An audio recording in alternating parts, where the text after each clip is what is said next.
Hello, everyone. Welcome to Merle's Pearls of Business Wisdom, where I, Merle M. Singer, the relationship miracle worker, talks about all things relationship and how they impact the workplace. Today I'm going to talk about, I think it's an interesting topic. Is it important, I ask, to have friends at work? I mean, it's work. Should we have friends at work? Will that get in the way? Well, I have some answers. The answer is no. If it's a good friendship, no, it doesn't get in the way. It's good to have friends wherever you are, whatever you do. It's more fun to do it, even when you do it alone. Even when you do it solely in your head, just, focused. It's nice to have somewhere outside of your being friends. It just is. It's kind of like having a blanket when you sleep. It's comfortable and it's warm and it's protective. So friends are always a good thing. And if that's an issue for you, then there are things you can do. You can learn to make friends. You can learn the way to make friends. Actually, the way to make friends is to be a friend. And some people have to learn that. But you have to, sometimes you just have to give, without worrying about taking, without worrying about getting anything back in order to ever get anything back. That's kind of the way things are.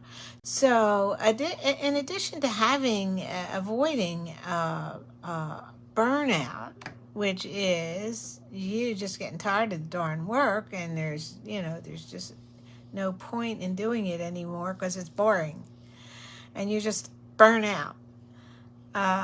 People bring other positive gains. And in fact, of course, there's a Gallup poll about it. And it found that 60% of employees in a company have a best friend. And that safety incidents and things like that are decreased by 36% just by having friends around. That's kind of amazing. And and your employees, you as an employee being engaged with the customer, the client, whoever it is increased 7%. What? Just by having friends in the workplace? Profits are increased 12%. But frankly, if we come at it from the point of view of you who are working there, never mind. I mean, it's nice that there's profits that increase and all that kind of stuff, but I, the employee, I feel better. I enjoy being where I am better. And whether it's a long haul trucker or who spend a lot of time together, separate, but clearly when they're at their stops and when they get together, there are friendships. You don't have to be together all the time to have friendships. And friendships at work are nice because it's nice to have somebody to complain to that understands what you're talking about, and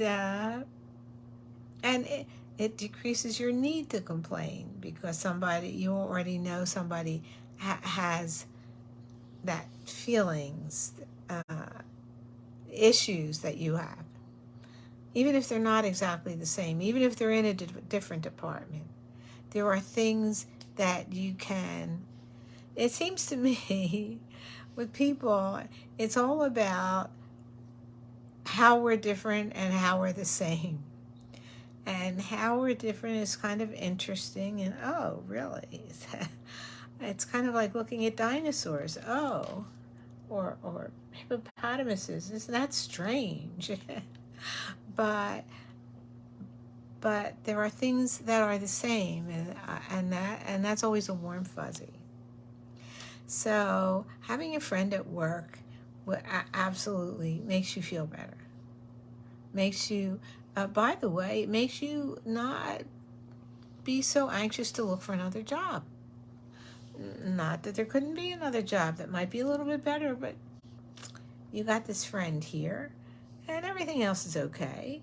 So that's the advantage of having a friend at the workplace. A friendship's boost your the employee engagement, meaning you want to get involved. You won't do, oh, it's not my job. It's not my job. I don't even see it. It's not my job. But that you're more social and open, and therefore you're more involved in the creative process of problem solving, any issues that there are at work, or any ways of making your product or your service better. You're engaged in, because it's kind of a group thing. It's kind of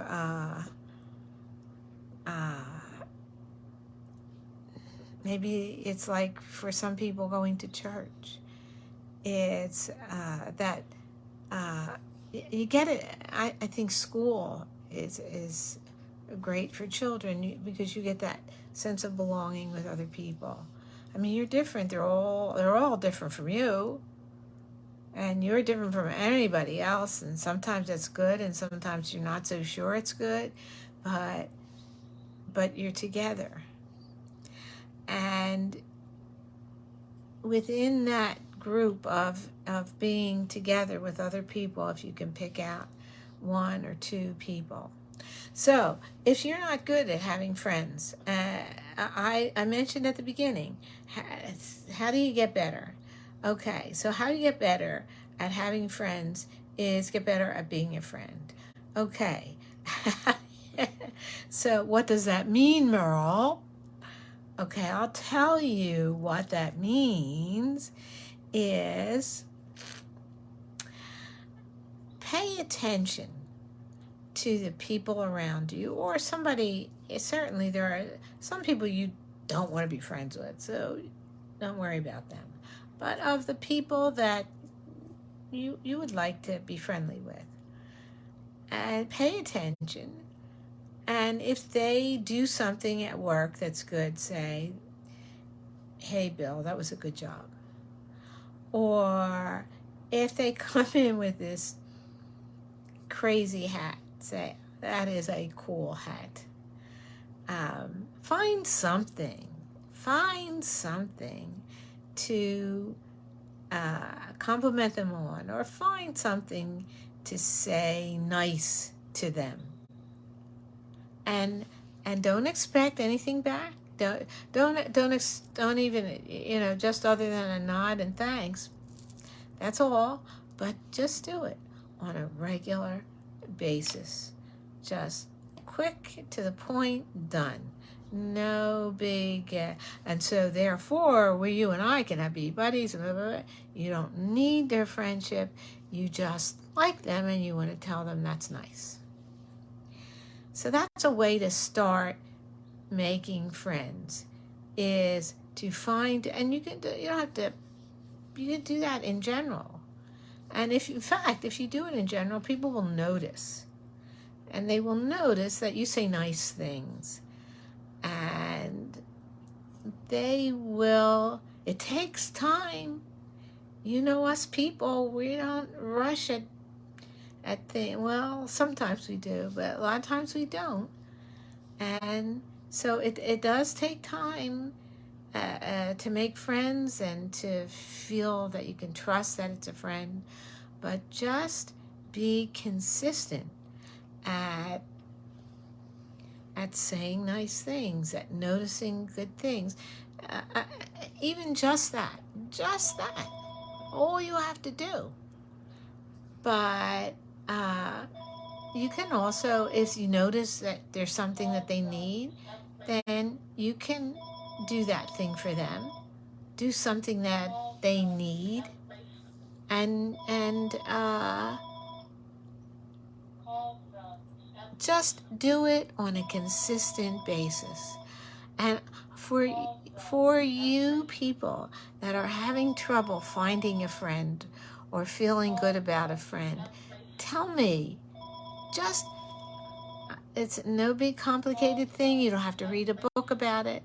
Just find nice things to say on a regular basis. And if there's a something, or if you can bring them a glass of water if they wanted it, or turn on the, whatever, something inconsequential, but what it shows is that you notice them, that you pay attention to them, that you respect them, and that you are nice to them. And the best way to train people to notice you, and notice that you're nice, and notice that you're worthy of somebody saying something nice to, is to do that for other people. They will do it for you eventually, because we're not too sure. Maybe he's not always like that. So they have to wait and see over a period of time. If you are consistent, then you'll kind of get in the habit of doing it, and it will become a part of you. And so you will be a person that somebody would want to be a friend with.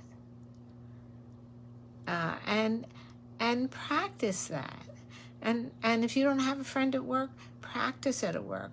Yeah, the other thing that we have to be careful of, that I read somewhere, is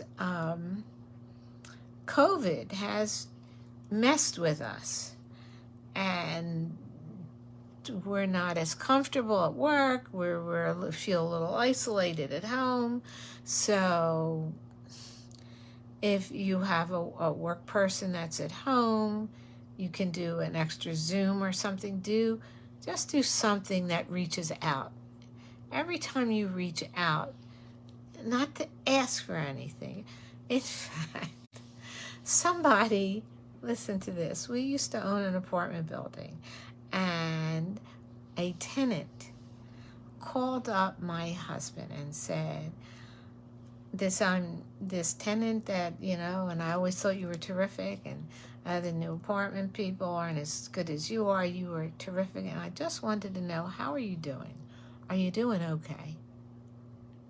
Said, look at that. That's just somebody thinking about somebody else and checking on them. You can do that for somebody in your workplace. And not because they're going to do it for you, just because you're going to do it.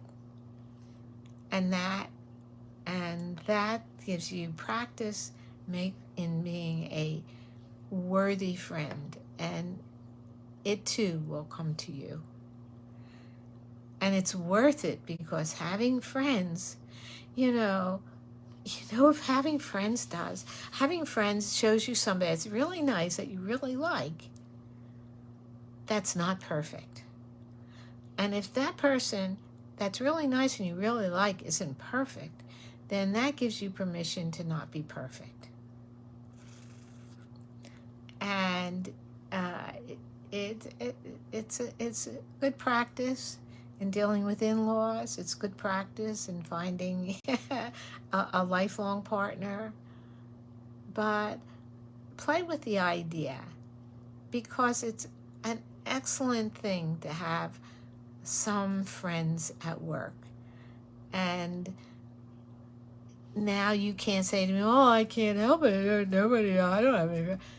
Well, if you don't have any friends, start out on this little campaign to be a friend, not to make a friend. Start out on a campaign to be a friend. And then, ladies and gentlemen, you will have friends. That's it. That's my word for today. So just remember, thank you for listening to Merle's Pearls of Business Wisdom. With me, your host, that's me, Merle. I'm Singer, the Relationship Miracle Worker. You can find this episode and all past episodes on, remember, relationshipmiracleworker.com/podcast. Or you're already on your Apple Podcasts, look for me. You're already on Spotify, look for me. You're already on Amazon Music, look for me. And it's going to be Merle's Pearls of Business Wisdom. Okay?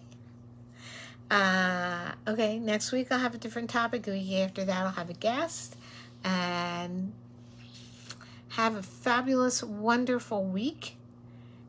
And I will see you next Thursday, or I'll hear you, or you'll hear me anytime you listen to my podcast, and like it and spread it out and tell everybody about it. Okay, take care. Bye.